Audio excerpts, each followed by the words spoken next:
So hello guys, आप देख सकते हो आपके सामने एक सवाल है। ये सवाल फिर से फंक्शनल इक्वेशन का है, क्योंकि फंक्शनल इक्वेशन आपके पेपर्स में अब आ रही है रिसेंट टाइम्स में काफ़ी। तो ज़रूरी है कि हम इसको अच्छे से प्रैक्टिस करें, है ना। तो इस क्वेश्चन को सॉल्व करने की ट्राई करो। इजी सवाल है, ज़्यादा मुश्किल नहीं होगी सॉल्व करने में। फिर चलो सॉल्व करते हैं।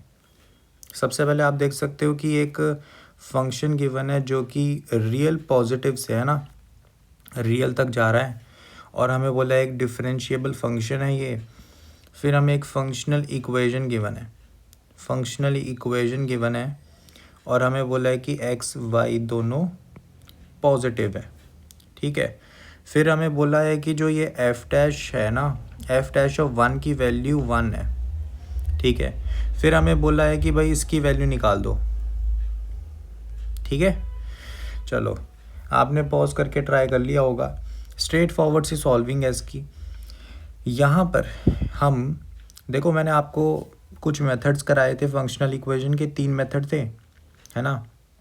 पहला था अपना जो हम लिमिट्स में भी पढ़ते हैं, ठीक है, फर्स्ट प्रिंसिपल डेरिवेटिव वाला। और दूसरा वाला था पार्शियल डिफरेंशिएशन। तीसरा वाला था कि आप ऐसा मॉडिफाई करो कि कोई नॉन फंक्शनल इक्वेशन में कन्वर्ट हो जाए।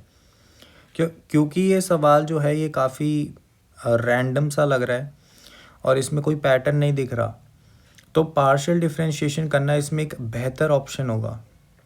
तो हम क्या करेंगे, पार्शियल डिफरेंशिएशन करेंगे इस पर। तो हमें दिख रहा है कि x और y दो वेरिएबल्स हैं, तो मैं ऐसा मान लेता हूँ कि y को मैंने कांस्टेंट मान लिया, है ना। y मेरा कांस्टेंट है, x मेरा वेरिएबल है। क्योंकि पार्शियल डिफरेंशिएशन जब हम करते हैं तो एक को वेरिएबल मानते हैं और बाकी सारे वेरिएबल्स को कांस्टेंट मानते हैं। ठीक है। तो हम क्या करेंगे, यहाँ पे x को वेरिएबल मानेंगे और बाकी सब जो कि एक y है वेरिएबल, उसको कांस्टेंट मानेंगे, और फिर डिफरेंशिएशन करेंगे विद रिस्पेक्ट टू x। तो अगर मैं लेफ्ट हैंड साइड में डिफरेंशिएशन करूँगा तो एफ ऑफ वाई तो मेरा ज़ीरो हो जाएगा, क्योंकि उसमें कोई x का टर्म ही नहीं है ना। माइनस यहाँ पे एफ डैश ऑफ x आ जाएगा। क्लियर है बात। फिर मैं देख सकता हूँ कि यहाँ पर जब मैं डिफरेंशिएशन करूँगा तो बहुत ही इंटरेस्टिंग वे से होगा। देखो, आपको एक चीज़ देखनी पड़ेगी, एक ये पार्ट है जिसमें x इन्वॉल्व्ड है, एक ये पार्ट है जिसमें x इन्वॉल्व्ड है ना। तो इसका मतलब इसमें प्रोडक्ट रूल लगेगा, है ना। तो सबसे पहले तो यहाँ पे मैं क्या लिखूँगा कि देखो भाई, x की power x divided by y की पावर y, इस पे पार्शियल डिफरेंशिएशन लगेगा, है ना। और दूसरा वाला ऐसे ही बैठेगा, जो f ऑफ y की पावर y x की पावर x, ये ऐसे ही है। ठीक है। फिर उसके बाद प्लस में अब x की power x divided by y की पावर y ऐसे ही होएगा, और पार्शियल डिफरेंशिएशन होगा किसका, पार्शियल डिफरेंशिएशन हो जाएगा हमारा f ऑफ y की power y divided by x की पावर x। क्लियर है बात। अब मेरे को दिख रहा है कि ये जो है, ये वाला पार्ट, इसको डिफरेंशिएट करना बहुत आसान है कि देखो y की पावर y तो सीधा बाहर निकल जाएगा, है ना। तो हमें बेसिकली x की पावर x का डिफरेंशिएशन करना है। x की पावर x का आपको डिफरेंशिएशन याद होना चाहिए। मैं इस पार्ट को लिख देता हूँ कि देखो, डिवाइड में तो y की पावर y है, ऊपर आ जाएगा x की power x, ln of x plus 1। ठीक है। तो ये जो न्यूमरेटर मैंने लिखा है ये डिफरेंशिएशन है x की पावर x का, ये आपको याद होना चाहिए, बहुत इंपॉर्टेंट है जेईई एडवांस के लिए। दूसरा वाला पार्ट मैं ऐसे ही लिख देता हूँ, y की पावर y x की पावर x। ठीक है। और यहाँ पे अपने पास आ जाएगा कि देखो, x की पावर x y की पावर y, ये तो ऐसे ही पड़ा है। f का जब डिफरेंशिएशन करोगे, एक तो f डैश बनेगा, है ना, y की पावर y x की पावर x, और फिर उसके अंदर जो चीज़ थी, है ना, जो ये y की पावर y x की पावर x वाला है, इसका भी डिफरेंशिएशन होगा। समझे बात। एक तो ये फंक्शन का डिफरेंशिएशन होगा, एक इसके अंदर वाले इस वेरिएबल का डिफरेंशिएशन होगा। तो इस अंदर वाले वेरिएबल का डिफरेंशिएशन करते हैं। मैं इसको नीचे लिख देता हूँ। तो डिनोमिनेटर तो स्क्वायर हो जाएगा x की पावर x का होल स्क्वायर, और यहाँ पे x की पावर x आ जाएगा ऊपर।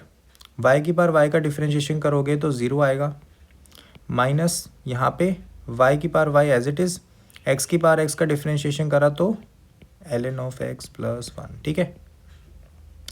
अब यहाँ पे मुझे दिख रहा है कि देखो एक पार्ट तो ज़ीरो हो गया, ये वाला पार्ट तो ज़ीरो हो गया है ना। इस बचे हुए पार्ट में से एक्स की पावर एक्स एक कट जाएगा यहाँ पे, है ना, क्लियर है बात। और यहाँ से भी ऊपर एक एक्स की पावर एक्स था, उससे ही तो ये पूरा ही कट जाएगा। तो देख रहे हो क्या सिंप्लीफिकेशन हो गई यहाँ पे। यहाँ पे अब सबसे पहले हमारे पास क्या बचा कि ये एक्स की power x ln of x plus 1, यहाँ पे एफ वाई की पावर वाई एक्स की पावर एक्स और डिवाइड में वाई की पावर वाई है, प्लस यहाँ पे अपने पास क्या बन गया, यहाँ पे अपने पास बन गया, ये बन जाएगा, अच्छा वाई की पावर वाई भी कट रहा है यहाँ पे, देखो ना, एक वाई की पावर ये है, एक वाई की पावर ये है ना, वाई की पावर वाई, ये कट जाएंगे दोनों, ठीक है। काफ़ी सिंपल बनाई वाला तो इसमें बनेगा minus ln of x plus 1, ये एक चीज़ आ गई, और इसके साथ है एफ डैश ऑफ वाई की power Y divided by X की पावर एक्स, क्लियर है बात। और लेफ्ट हैंड साइड में हमारे पास है minus F dash of x.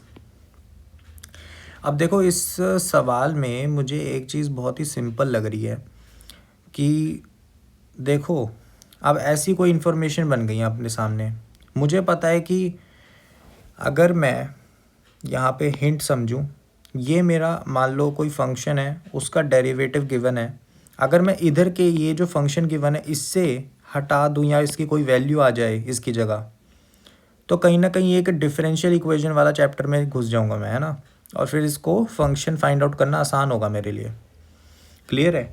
तो यहाँ पे मेरे पास टास्क क्या होगा कि इसको हटा दूँ, इसको हटा दूँ, कैसे हटा सकता हूँ, एक इन्फॉर्मेशन गिवन थी मुझे कि F dash of 1 equal to 1 है ना, तो बस x की वैल्यू 1 डाल देते हैं। तो हमने क्या पुट किया, x इक्वल टू 1। जब हम x इक्वल टू 1 डाल रहे हैं तो ध्यान रखना x की पावर x जो है वो भी 1 बन जाएगा, क्योंकि 1 की पावर 1 बन जाएगा वो एग्जैक्ट। फिर अपने पास एक बात आ जाती कि भाई ये जो ln ऑफ x है ये भी अपना 0 बन जाएगा, है ना।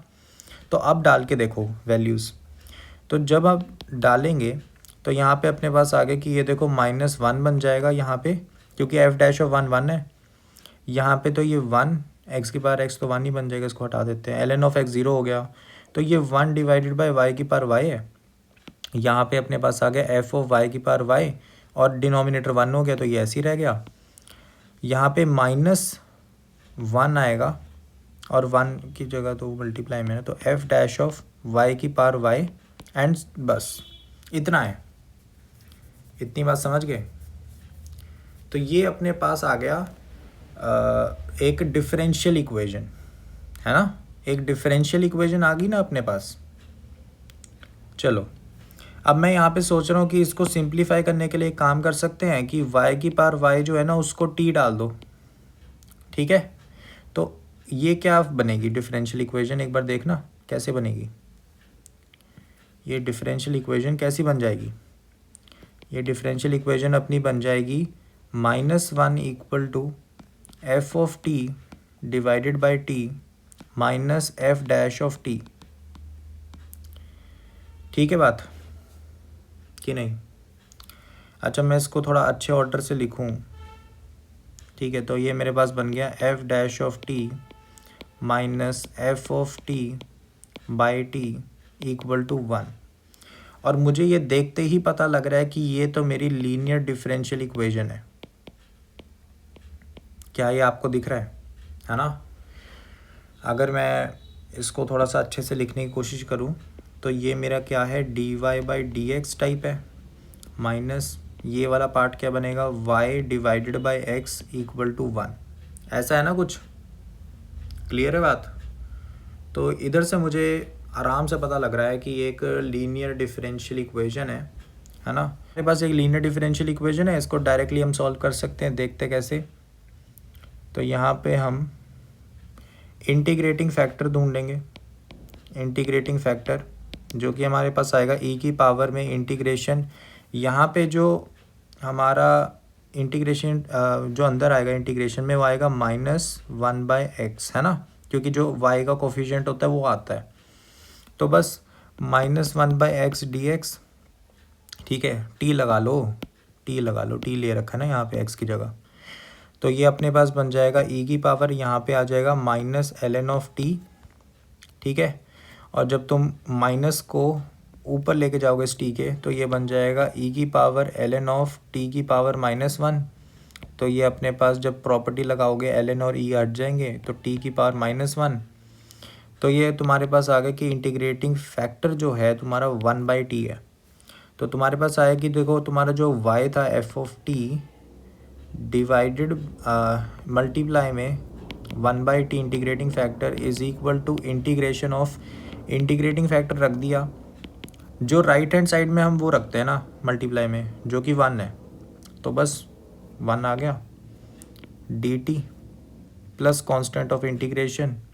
यहाँ पे मुझे दिख रहा है कि ये इंटीग्रेट होके बन गया L N of T plus constant of integration, और इस पूरे के मल्टीप्लाई में टी आ गया लेफ्ट हैंड साइड से, तो ये एफ ऑफ टी बन गया।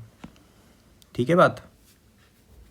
अब मुझे दिख रहा है कि जो सी है इसकी वैल्यू निकालनी है, और मुझे जो इसकी डिफरेंशिएशन करके निकालूंगा वो मेरे आराम से मेरे को दे देगा ना। तो वैसे तो हम डायरेक्टली भी निकाल सकते हैं शायद। देखो कैसे, कि अगर मैं तुम्हें बताऊं, ये जो है ना क्या कहते हैं, जो ओरिजिनल इक्वेशन है, ये जो ओरिजिनल इक्वेशन है, इसमें y को 1 डाल दो, y इक्वल टू 1 डालो, x इक्वल टू 1 डालो, तो तुम्हें दिखेगा कि ये एफ ऑफ 1 बन गया, ये एफ ऑफ 1, तो लेफ्ट हैंड साइड पूरी 0 बन गई, ये 1 बन गया, ये 1 बन गया, ये 1 बन गया, ये 1 बन गया।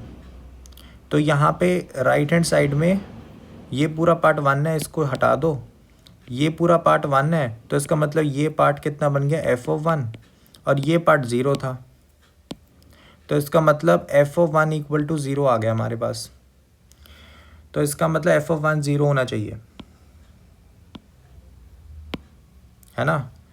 तो एफ ऑफ 1 0 होना चाहिए, हमने ढूंढ लिया, तो डाल दो, टी को 1 डालूंगा तो ये बन गया F of 1 equal to 1 times ये 0 plus C is equal to 0। तो यहाँ से मेरे पास आ गया कि सी की वैल्यू 0 होनी चाहिए। तो मेरे पास फंक्शन निकल गया, फंक्शन क्या है, F of T is equal to T times L N of T. Clear है बात, ठीक है ना। अब मुझे क्या करना है, मेरे को वैल्यू निकालनी है इसकी, ये जो है ना इसकी वैल्यू निकालनी है। तो एफ ऑफ 2025 का स्क्वायर, ठीक है, तो हम डालने की कोशिश करते हैं इसको और फिर समझते हैं रेशियो कैसा बन रहा है। तो मेरे को निकालना था एफ ऑफ 2025 का square divided bye F of 2025। इसको अगर तुम ध्यान से देखोगे जब डालोगे तो बनेगा 2025 का स्क्वायर, यहाँ पे बन गया एल एन ऑफ, यहाँ पे एल एन ऑफ 2025 का square divided by 2025 L N of 2025, है ना। कितना आसानी से सॉल्व हो जाएगा, दिख ही रहा होगा। तो एक फैक्टर तो यहाँ से कैंसिल आउट हो गया ऊपर, है ना। और अगर तुम इस 2 को नीचे लेकर आओगे तो एल एन भी कैंसिल होंगे। देखो कैसे, ऊपर एक 2025 बचा है, यहाँ पे बन जाएगा 2 टाइम्स एल एन ऑफ 2025 और डिनोमिनेटर में एल एन ऑफ 2025 है, ये दोनों कट गए। तो तुम्हारे पास क्या बचा, ये तुम्हारे पास बन गया 4050, ठीक है। तो ये तुम्हारा करेक्ट आंसर है। आई होप सो कि ये क्वेश्चन अच्छा लगा होगा, है ना। क्वेश्चन काफ़ी सिंपल था, लेकिन इसमें चांसेस क्या हैं कि आप कहीं ना कहीं जो डिफरेंशिएशन के रूल्स हैं उनको हो सकता है गलती से लगाओ, ठीक है, गलत लगाओ और कोई कैलकुलेशन एरर कर दो, है ना। वैसे तो ये सवाल काफ़ी सिंपल है, लेकिन अगर तुम कैलकुलेशन एरर करोगे तो फिर इस सवाल में ऑब्वियसली गलती होने के चांसेस काफ़ी हाई हैं, क्योंकि y की पावर y, x की पावर x है। इतना कॉम्प्लिकेटेड ये लग रहा है तुम्हें देखने में, लेकिन ये जब हमने सॉल्व किया आपके सामने तो ये इतना भी कॉम्प्लिकेटेड नहीं था जितना दिखता है ना। पहले प्रोडक्ट रूल लगाया, फिर प्रोडक्ट रूल मैंने तुम्हें यहाँ पे अच्छे से दिखा दिया कि एक एक करके डिफरेंशिएशन हो रहा है। फिर पहले का डिफरेंशिएशन कर दिया, दूसरा एज इट इज़, इसको एज इट इज़ रखा, इसको डिफरेंशिएशन करेंगे, पहले फंक्शन का होगा, फिर उसके अंदर वाले का होगा ड्यू टू चेन रूल। अंदर वाले का जब हो रहा है तो क्वेश्चन रूल लग रहा है ना। और फिर बस सिंप्लीफिकेशंस की हैं, एक्स की वैल्यू 1 डाल दी क्योंकि पता था लेफ्ट हैंड साइड में कुछ हटाना है, और फिर एक डिफरेंशियल इक्वेशन बन गई जिसको मैंने टी पुट कर दिया वेरिएबल ताकि सिंप्लीफाई हो जाए, और फिर तो स्टैंडर्ड सॉल्विंग थी, है ना। तो आई होप सो कि ये क्वेश्चन अच्छा था और एक रिवीजन होगी कि हाँ कैसे कैसे करते थे, ठीक है।